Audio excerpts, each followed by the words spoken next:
my name's Kathleen Sweeney, and I'm here to talk to you today about the principles of educational research, an assignment from my PhD class by Dr. Wilson. And the assignment is for us to share and explore our worldview as it relates to our research interests. So I'll start off with a bit of my worldview philosophy. My philosophy of life includes that I believe that the universe is organized and that it's subject to laws. And I believe that energy cannot be created or destroyed, but that it can be organized and it can be formed and it can be reconfigured.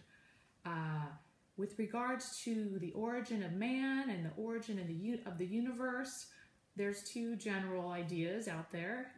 One is that man is one with the universe, and the second idea is that man is a component of the universe.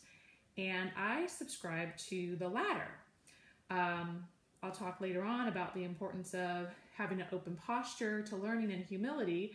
And so although I believe at this time that man is a component within the universe, maybe I'll change my mind in the future as more information and knowledge comes my way. Okay, talking about post-positivism. This is the scientific method approach, a reductionistic method. And one thing purported by post-positivism is that there is an objective reality. I'm going to say thumbs up. I do believe there's an objective reality. But, and I'll add my caveat, I don't think that our current scientific methods are going to get us there. We simply don't know things. We can't see everything. And what may seem contradictory to us today may be perfectly understandable to us tomorrow as we search and we receive more knowledge and discoveries. So the concept that there is an objective reality is in alignment with my worldview. Another criticism that I would have of post-positivism is the reduction process that is used oftentimes to make the research valid. And I think that when you reduce or overly reduce something and it's done with the scientific method, that much is lost. So that's a little of post-positivism. I can get back to that later. But I would say, so being a bit of a person that believes in an objective reality, how is it that I, as a clinician, place a huge value on social constructionism, which is how people make sense of their world? And I am a huge believer in looking at and assessing and helping people to make meaning and the importance of meanings and to understand how they ascribe meaning to things in their life.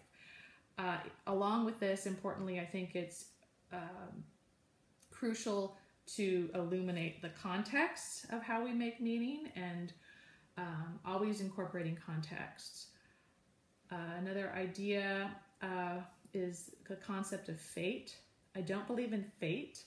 I believe that humans have free will or free agency, as some people call it.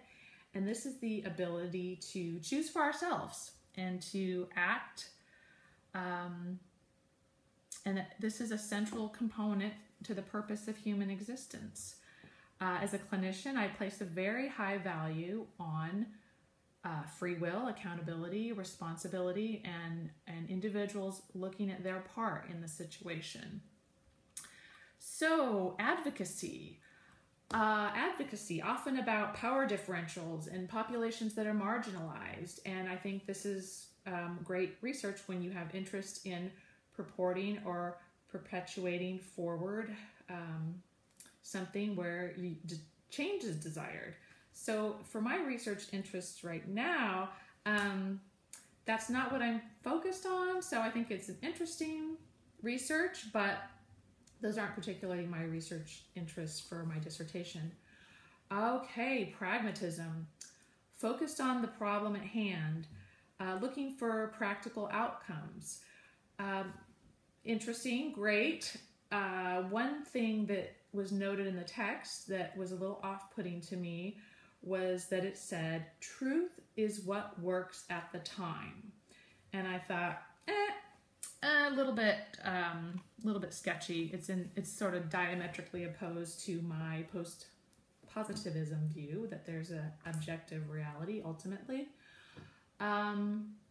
So I would like to discuss just as a researcher, and a clinician, the importance of having a open posture, a posture that's questioning, one that when you find yourself rigidly digging your heels in, that's a clue that you might need to take a look. It's something that you're resisting.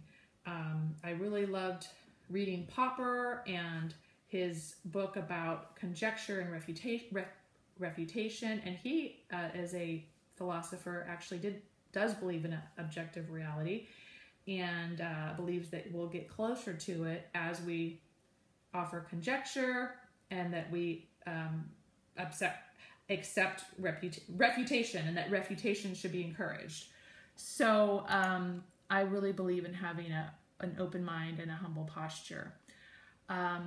One thing that is troubling to me about social constructivism is that I want to read a poem. It's sort of a little American poet that put to a rhyme. It's of an ancient parable. So this is old time stuff, but it seems to appeal to all cultures.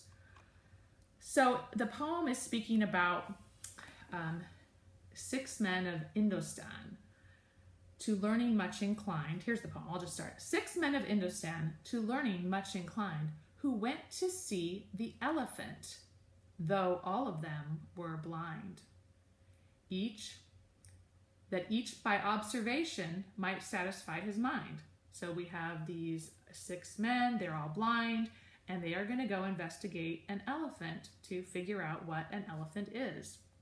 So the poem has each travelers take hold of different parts of the elephant and describe what he's discovered. And one man finds a leg, and he describes an elephant is something that is round like a tree. Another finds a tusk and says, no, an elephant is like a spear.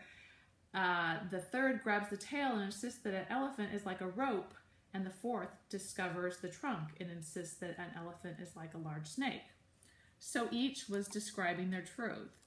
And because truth for them, for an individual, comes from personal experience, each of these men insisted that he knew what he knew. He knew what an elephant was. So the poem concludes now.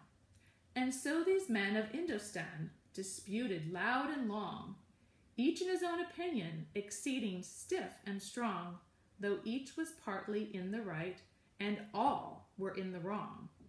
So back again to that objective reality. Although it seems that quantitative research doesn't do it all in itself, qualitative research doesn't capture it all in itself. I love the idea of a mixed methods between post-positivism and social construction. So, I can go on. Let me think if there's any. Oh, another thing. Speaking to a clinician and a researcher's objectivity and openness and humbleness. I went and trained in London this last summer with a solution-focused brief therapist, Chris Iveson, and he talked about, being this solution-focused postmodernist, that the couch was back in psychotherapy. And I got excited because I do like psychodynamic theory. He said the couch is back. He drew a little picture of a couch on his dry erase board, and he said, and the idea is that the minute that we think that we've got it, that we have postulated and we've got a hypothesis and we think we've nailed it, that's the minute we need to lie down until that idea goes away. And I think that it was a great little example and story of, again, keeping that posture of, I don't know, let me see, seeking further knowledge. It comes step upon step. and that our job is to push forward and to look with a scrutinizing eye and a humble heart.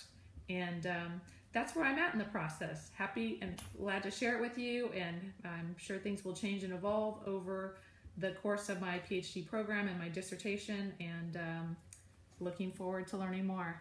Bye-bye.